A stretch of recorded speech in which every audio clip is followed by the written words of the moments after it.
काही दिवसापूर्वी केतन अग्रवाल यांचा लोहगडावरती मृत्यू झाला होता. त्याला ढकलण्यात आलं होतं. त्याच्यात जी प्रेयसी होती, त्याचं जे लग्न करणार होते, तिनंच त्याला ढकलून दिलं असं निष्पन्न झालं होतं. आपण आता डी-वाय-एस-पी साहेब आहेत, त्याच्यासोबत चर्चा करू. सर, कुठपर्यंत चर्चा आली?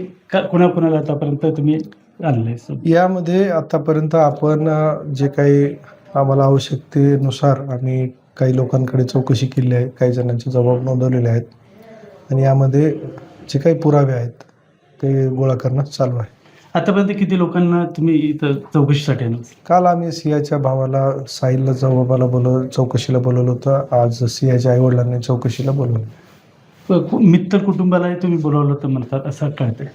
हो, त्यांच्याकडे सुद्धा आपण चौकशी करत आहोत. कुठपर्यंत हा तपास आला? एकंदरीत काय कुठपर्यंत तुम्हाला यश आलेलं?